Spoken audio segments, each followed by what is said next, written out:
'Cause tonight is the night, and I'm feeling alright. We'll be making love the whole night through. Literally, as a culture, we're seriously not talking about Whitney Houston enough. Like, I understand we're talking about Whitney Houston, like, in regards of, like, yeah, she's the legend, she's the best singer of all time, whatever. But Whitney Houston, the amount of character and personality that went into her singing is literally, it's insane. Like, no one will ever be like Whitney Houston again. She is a singular talent. Like, no one even comes close. Like, look, I hear you, Mariah. I hear you, Beyonce. I hear you, Cynthia Erivo. I hear you, like, the Aretha Franklins and Patti LaBelle's, like, the best singers of all time. Like, I hear you. But Whitney Houston is unique. And she adds so much personalities, and her live performances, she has to be the best live performer of all time. Like, live performances, her band and her were so clicked in together, dude. And literally, watching her videos, because, like, I like to watch her perform as well, because she, like, dances. She's a fun person to watch, and she, like, sings to the crowd. She literally has a relationship with the audience, and there's this one, like, set that she did where it was first, like, soldiers, and the soldiers are, like, out of their seats and, like, literally fawning over Whitney Houston, and Whitney Houston is just, like, you know, like, literally eating it up, and so, like, sensually, and yet there's this grand reverence for Whitney Houston at the same time, and it's just like, she is God. Like, that's how it feels. And she's singing Saving All My Love to You, which I was just listening to that, and Don't Smile by Sabrina Carpenter. Very different. But let me say this. You guys can say whatever you want about Sabrina Carpenter. As Tanner Tan says, I'm not Sabrina Carpenter's PR person, so, like, whatever, but literally Sabrina Carpenter made Don't Smile. She did make that, and you can't argue that song is literally, like, that song is so good. And Emma Chamberlain once did this podcast of her, like, saying what the best songs of all time were, and when she would say the song, she would describe the feeling and the setting of how the song makes you, like, how it manifests in her mind, and it was actually insanely accurate. I was like, I understand she's, like, a personality and a podcaster and, like, owns a business and like, love Emma and everything, but literally Emma Chamberlain's talent is it's exactly describing the song setting. Like, I don't even know. For example, I'll give you an example, and then I'll go back to what I was going to say about Don't Smile by Sabrina Carpenter. But Emma Chamberlain was talking about the song. It was like summer. It wasn't Summer '69. It was one of those, like, dad rock songs. And, oh man, what is it? It was like the ooh la la la. It's like the big yellow taxi, like, ooh, I can remember, is ooh la la la, but it's called, like, Big Yellow Taxi, and it's about this guy, like, put up a parking lot. It's the parking lot ooh la la song, okay, bitch?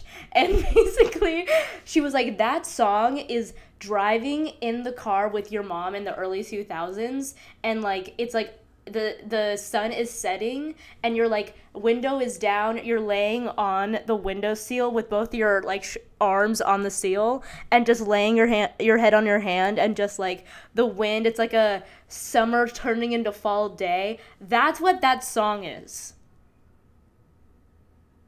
Like, that, and I was like, that is so exact. And she did that with, like, every single song, and she actually did a pretty good list. I will say, I do think it's biased to, like, Emma Chamberlain is not exposed to, like, the culture of the world. So it's, like, the idea of the best songs of all time, it's like, okay, but that's, like, there's already, like, categories of, like, okay, well, that's songs that are written in English. That is, like, songs that Emma Chamberlain has heard. Like, I'm not sure Emma Chamberlain's into, like, the hard rap, you know, of the world. But I think, considering she's a human being who's white, who lived in California, I think it's a pretty good set of songs. You know, I think she has great taste. Back to Don't Smile. Don't Smile, I'm going to completely steal that idea and explain to you what Don't Smile feels like for me. Don't Smile by Sabrina Carpenter is like if you are driving in a, like, top-down car, I forget, like a convertible, at night in the streets of Miami, and there's neon lights, and it's like, and you're out with your friends, and you're out with your friends, and they're all like having fun, and like one of them's dating someone, and two of them are like really crushing on these guys, and it's probably gonna work out, and you're sitting in like the back seat, third seat, in the corner seat, and you're like, I am so heartbroken over this guy, and it's just like giving my scene. It's giving my scene driving. It's giving it the driving song in Miami, which is interesting because you know what? Camila Cabello put out an album that's basically the manifestation of like a Miami Heat dream sequence. Like I don't want to say manic episode because I don't want to put that label on it, but you know what I'm saying? Like a very specific, intense set in Miami experience from the beginning of the album to the end, like Fever Dream, and it's kind of giving the same exact vibe as Don't Smile by Sabrina Carpenter. Isn't that funny? And I will say, I think there's so much discourse about Sabrina Carpenter. I'm like, do I even want to give my opinion about Sabrina Carpenter? I don't even, like, she made Don't Smile by like, I think that's good. She made Don't Smile, and that's a phenomenal song, and I was listening to that, and then Saving All My Love for You. That, and then Saving All My Love for You. And I remember, and because I'm thinking about, like, why those two songs are, like, pop, and then, like, ballad, pop, ballad, that's kind of crazy. But when I was in middle school, this is so visceral, bruh. Oh my god, this is so fucking visceral. I was in middle school in gym, and I was in the bathroom, and there was, like, green and white tiles, and it was, like, really dark. The lights were off, and it was still, like, super bright outside because the windows were falling in, so it was, like, still lit but dim. And I was sitting there with my friend Eliana. Shout out to Eliana! She was on the soccer team, and we were on the bus home together, and she would make me laugh so fucking hard. Because we would, like, share headphones and listen to music on her phone because she had, like, a nicer phone than me. And we would listen to songs, and she would lip sync to them on the way home from the bus. And I would literally cry laughing. She was so funny. But Eliana and I were in gym together in middle school. And then our other friend, oh my gosh, it's breaking my heart. I don't know her name. I don't remember her name. But I love her. Fuck, I'm the worst person in the world. I'm so sorry. I'm so sorry, whoever you are. I don't remember your name right now, but I love you so dearly, and you formed so many memories with me and Eliana. Okay. We were in a trio waiting for the bell to ring. We were kind of like close to the door, kind of in line. And the gym teacher wasn't even in there. She was like at her office because we were just waiting for the bell to ring. And I was looking at my phone. I don't know if it was an iPod Touch or a phone at that point in middle school. I think it was a phone. And I was looking at Ross Lynch on Spotify because, as you well know, on Spotify, you can obviously listen to music by an artist, but you can tap on the artist and you can see their playlist. And I think that's honestly what puts Spotify above all the other music platforms is, like, the idea that I know what Ross Lynch is listening to and he taught me how to make a playlist. Is that not the craziest thing ever? Ross Lynch, like, literally, I saw him make this playlist called like Fuck It. It was called Fuck It. And it was like a Shania Twain song and then this song by Kim Petras and then this like I almost want to say it was just like this grungy country song. And then it was like the most random hyper specific songs, and I would listen to it and it was only like 8 songs long. Very mysterious. And I would listen to it, and I'm like, I'm tapped into a different thing right now. Going from I Don't Want It, I Don't Want It, I Don't Want It at All by Kim Petras, and then going into Rex Orange County Untitled. That's what was on there! Oh my god, dude. Okay, literally, that's how I discovered Kim Petras and Rex Orange County was from Ross Lynch's personal playlist called Fuck It. And I fell in love with West Orange County, which once again, I'm not West Orange County's PR manager. I'm talking about middle school when I liked West Orange County. God, God, I like literally feel exhausted explaining myself, but I have to because I acknowledge that they have been in controversial things, and honestly accused of things that I'm like not chill with. I'm not chill with, so yeah, but Rex Orange County at the time, I met my best friend ever at a Rex Orange County concert. I met Zoe at Rex Orange County, which Zoe coming on the pod was so much fun. And literally I love Zoe more than anything, and she has been in some of my favorite memories of my life I've had with Zoe. And Zoe is really important to how I formed my identity as a person. And I think that's something that like childhood best friends, if you're able to maintain that relationship, it really is that like White Lotus season 3 scene of like that's how you know what your life is when you check in. It's those moments when you check in. It makes me emotional. I've been emotional this week. I literally don't get emotional ever for like 10 months straight, and then one random day I cry, and then I cry all the time for the next 2 weeks, and then I don't cry again until the next cycle. It's so weird, but this is my emotional week. But those moments at the end of the day when you're able to like tap, no, regardless of what's going on in your like personal, day-to-day, mundane little life issues and problems and relationships, to go visit or go see someone who reminds you of who you are. It's just a different perspective, really. And then it really is a moment for you to be like, wow, last year when I saw you, because Zoe and I have always lived in different places since we moved when we were 18. And so we have a tradition of seeing each other on this occasion. And so I'm in New York, she's in London. This is my first year post grad. This is her first year, or she's getting a master's in London right now. And so me going to visit her, I was like, I have truly, in such a short amount of time, because we met each other our sophomore years of high school, I've been able to achieve some of my dreams in life. And literally my life is hell right now. It's literally like I did not know the world could be this bad, and I'm literally shocked at how bad my life is right now.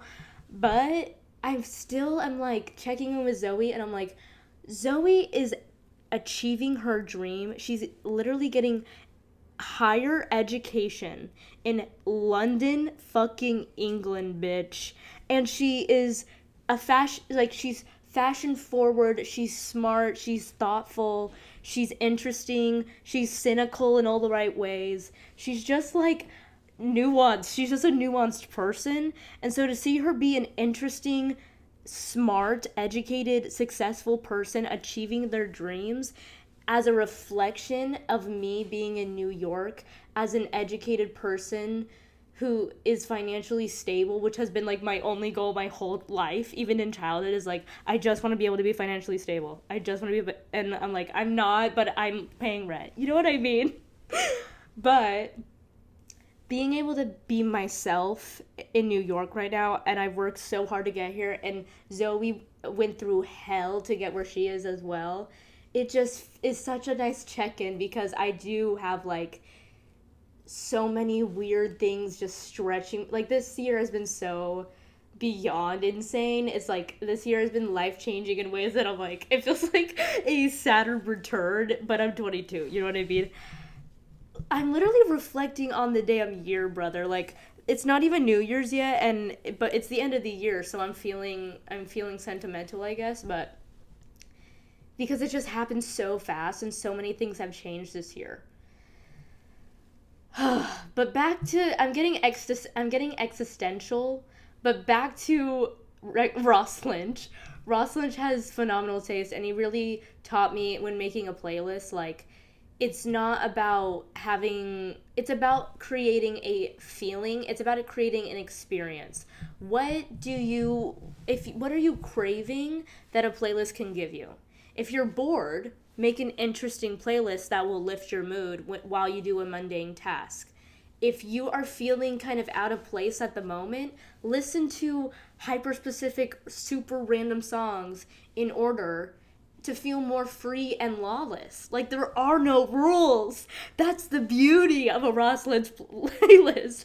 There are no rules. You can do whatever the fuck you want.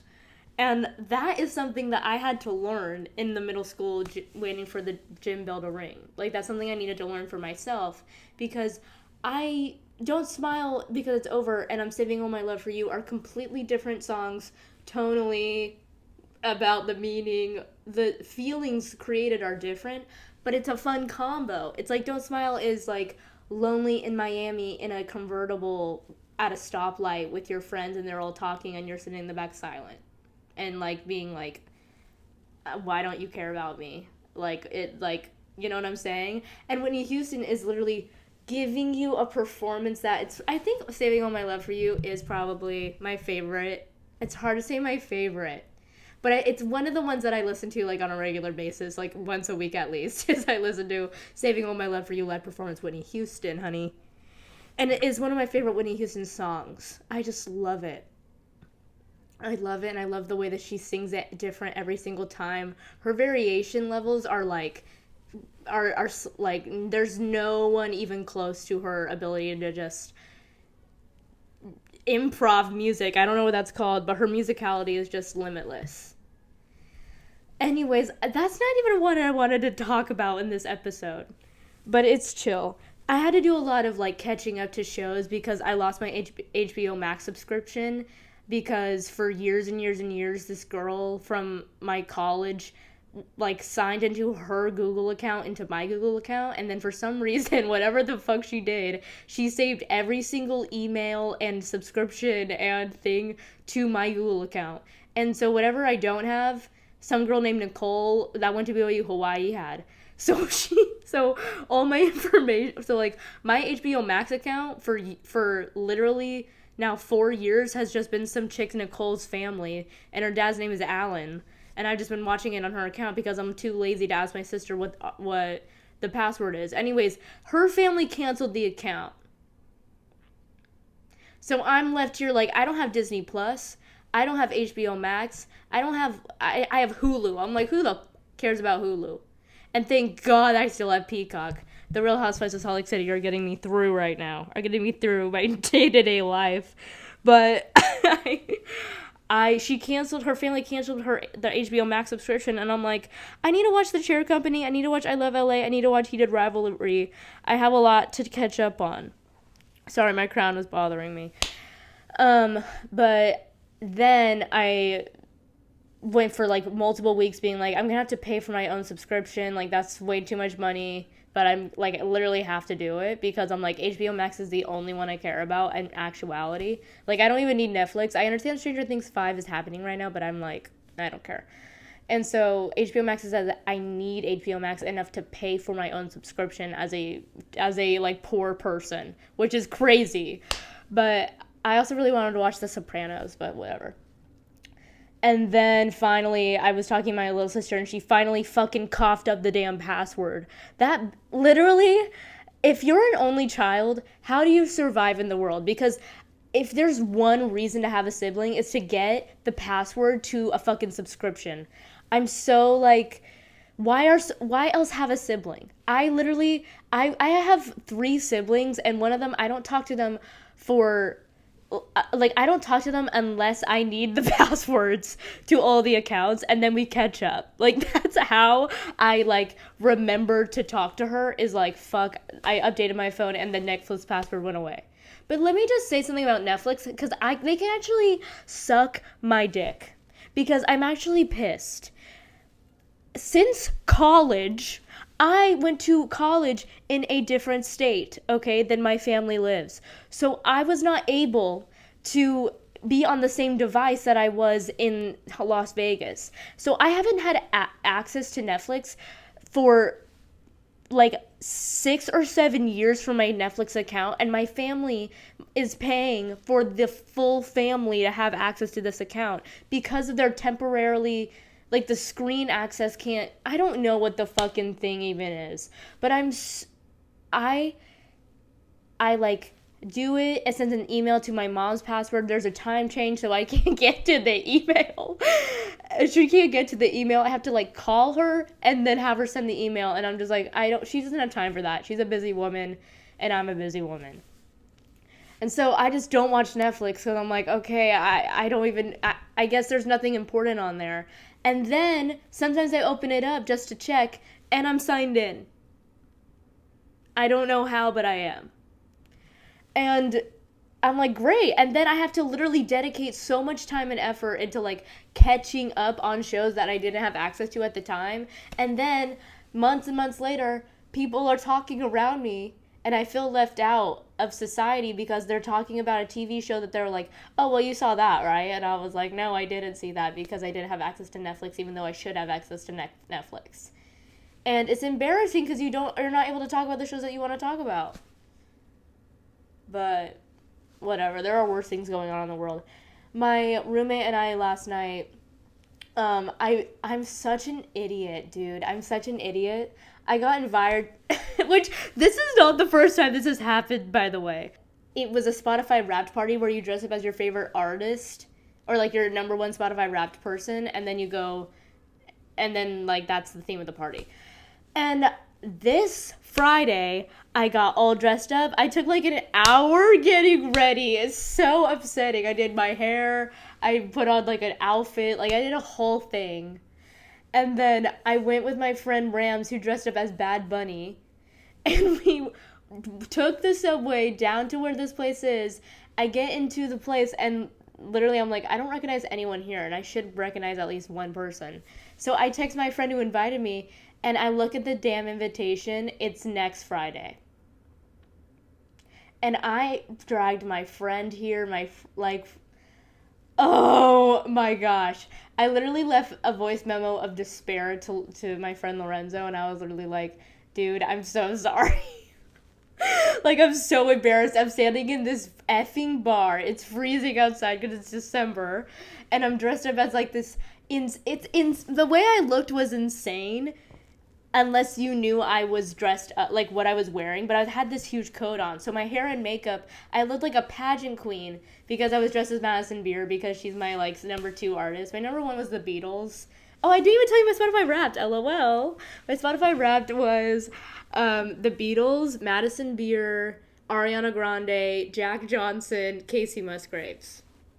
Because I choose light in the world because those artists are shamelessly positive for the most part. Like, I need Jack Johnson, you guys. I need the lightness of the Beatles. Like, I can't be doing Billie Eilish right now. I can't do that right now.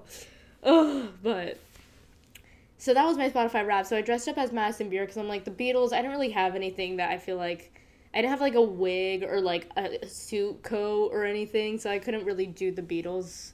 Unless I was like, you know what I mean? Madison Beer felt easier, but I literally did my hair exactly like her and like her makeup exactly like her. And I looked crazy because it was kind of more I put on like a lot of makeup to make myself look like her. And my hair was like really hairsprayed to have a certain look. Oh, so it felt really embarrassing. And then I was also wearing this, like, petticoat, and so I looked so dressed up in, like, a bar in New York, and I'm like, oh, it's so embarrassing. Ah. And that's the type of thing that's, like, literally they've seen people do awful things around them all the time. They live in New York. But that, to me, is, I'm like, I don't like looking like that. So it's embarrassing for me, because I'm like, this is not authentically representing myself. This is, like, a costume. But you think, like, when you, like, look at me, this is just me being insecure. This is so stupid. But it's like, when you look at me, I feel like you're, like, why is she so fucking pageant queened up? Like, I looked insane. And because everyone else is, like, in normal clothes. I don't know. But, that's what I love about Halloween. And And honestly, I just saw a Joe Keery interview. Check in with Joe Keery real quick. Because I just saw a Joe Keery interview that he doesn't like Halloween. And I get it. He's an actor. And most actors don't like Halloween, which I find so ironic. I'm like, your whole thing is like, you get to try on a new character. For Halloween, you can be any character you want. It's like free character work. And you can pretend to be someone else and like act that, I don't know. I get it to a degree. It's like, you don't want to do your job. But it's also like, bitch, Halloween's fun. And Vanessa Hudgens gets it. She's an actress, and she, like, is the queen of Halloween, bitch. That's not the most girl bossy thing I've ever said in my life. But once again, Vanessa Hudgens, check in real quick. Love Vanessa Hudgens so much. Still do, always will, brother. And speaking of Vanessa Hudgens, her song, Sneaker Night, push your sneakers on. We're gonna dance all night long. Literally. Here's the thing, I respect that song so much, but I do put that song on some of my playlists, and and when it does come on, it's so like altering, it's like haunting. It's a song that haunts you. It's very uncomfortable, and it's like the best uncomfortable pop song of all time. Is Sneaker Night by Vanessa Hudgens. There's just like an energy to it that's just dark. And like someone needs to make a movie, free idea. Someone needs to make a movie where they literally commit a horror, it needs to be like something like bodies, like a murder sequence, but it's like a horror movie and it's scary, but it's like pop girly. And then put Sneaker Night over like the killing scene, and like basically what we're gonna do is dance. Please make that. Which, by the way, Bodies I saw in theaters. I loved. Hey, that movie was so funny. That movie introduced me to Rachel Sennett, which I'm forever thankful for. I love Rachel Sennett. And she's so funny in that movie. Like, I literally laughed out loud. And if I laugh out loud in an empty ass theater, bitch, you know it's real. Okay? She makes me laugh out loud in that movie when she's like, you're upper middle class. I was literally cracking up because I'm like, this is such a great critique on Gen Z. It was so good. Pete Davidson is in it because of course he is. The cast is fucking stacked. Jay Sui Wonders was in that. The chick from the Sacha Baron Cohen, what's it called? Borat 2. She was in that. She was really good in it. The girl that was like, that wrote that article about like maybe, or no, it wasn't an article, oh my god. She said that, she had that like thing where someone was like, I couldn't focus on her performance because I was looking at her boobs, and she was like, maybe that's more of a you problem than a me problem. Like, maybe stop looking at my boobs. It was something like that. Like, stop sexualizing me and focus on my performance if that's your job. Is you're, like, someone that critiques actors. Like, focus on my performance then. Like, sorry, if I'm wearing, like, a low-cut top, like, that shouldn't be the distraction. I don't know. It was such a weird thing to be put out about Gen Z also. Because I'm like, I don't know. But that movie I thought was really funny. And I feel like that's how I would write a movie to a degree. If I were to write a movie, would be like, I like a twist. I like a twist at the end. And I think movies that end in a twist, it's like one of the more fun parts of being in a movie theater with a lot of people. It's like, as you're walking out of the movie theater, you get to hear people talking to each other like, oh my gosh, what do you think happened? Or what do you think that meant? I love shit like that, brother. That's connection. That's connection. Another movie that just came out was the movie Eternity, and Elizabeth Olsen, who is the best actress of all time, I don't want to hear any questions about that. She is. I've never seen someone believe what they're saying more than her when she's an actress. Like, you can see truth in her eyes. It's so crazy because she performs like insane characters, and then she like speaks gracefully and convincingly. It's like, oh, she's such a good actress. But she was talking about like her like version of hell would be like basically Wall-E, like we're all just talking to a screen in like a really crowded place as opposed to like talking and like human interaction in person. And I'm like, Elizabeth Olsen, I love Elizabeth Olsen because Elizabeth Olsen doesn't care.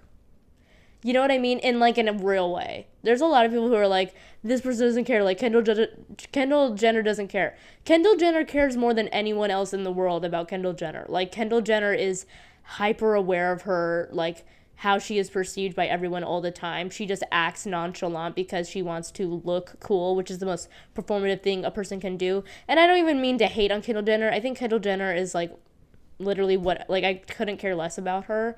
But in reality, it's just, like, that's what it is, right? But Elizabeth Olsen actually is able to give off a perception of, like, she cares about being present in the moment. Like, her talking about Barefoot Contessa, her talking about being a gardener, her talking about one of the things that she likes about Chris Evans is that he's a tap dancer. Like, she's into the things about life that are sweet and innocent and real. She's into real life. I love Elizabeth Olsen. And also her movie with Aubrey Plaza Ingrid Goes West. That movie's so good. And everyone, when Aubrey Plaza was in White Lotus, everyone was like, oh my gosh, she can act? Oh my gosh. Yeah, because I knew she could act. Because I saw Ingrid Goes West. And Aubrey Plaza is actually a terrific actress. She's a terrific actress. And I know some people think that she's like a Chris Pratt in the sense of like, she just plays herself in every movie. No, she's an insane person who has so many facets of themselves that she has access to, but through like a very like specific, I don't know, almost like I don't want to say Tim Burton-y, but Tim Burton-y way. You know what I mean? Same with oh my gosh, think of this movie idea. Another free movie idea. Rachel Zegler, Jenna Ortega, and then Emmy Rossum, but Emmy Rossum's like the villain. and then Aubrey Plaza. Please just try and think about that. And it could be like a Death Becomes Her type of thing. I know Jenna Ortega was already in the like Death Becomes Her video with Sabrina Carpenter, but that type of movie is one of my favorite types of movies because it looks fun to be in and it's dramatic and it's like actresses like being around other actresses having fun. Those are like my favorite. It's like Meryl Streep core. It's like that. I love that shit. And so movies like Witches of Eastwick and Practical Magic and like Sister of the Traveling Pants was a little witchy, but like Death Becomes Her, these types of movies are just like quintessential for me and I think a lot of women because there's a level of like sisterhood in these movies that is not talked about a lot in most movies. Is like the true pure things about sisterhood, which Brittany Broski is like so good about talking about, by the way. I think I was watching a video I was watching like an edit about Brittany Broski, and she was talking about like womanhood, and I'm like, the way that she articulates like her relationships around her, she is such a Taurus. Brittany Broski is such a Taurus. The way that she articulates her ability to communicate like really hands-on practical things in life that are like, she's really good at capturing emotions and really good at like being observant of the people around her and articulating that in like it's just like a person being their most authentic. And she is like a natural communicator and she knows that. But she more than anyone else, I'm like, I just am so impressed with her ability to like present. She's such a good presenter and translates emotions into pop cultural references in a way that's like so articulate. I don't know. She just captures things, man. It's like Emma Chamberlain with her ability to capture music in a setting. It's that Brittany Broski does that with femininity and womanhood and relationships in both like negative and positive ways. You know what I'm saying? Do you think Jake Shane could be compared to Capote? I tried to watch the Swans versus Capote. I thought it was boring. Sorry. I think I'm just like someone who's like, if I'm not watching hot men on the screen, I can't watch it.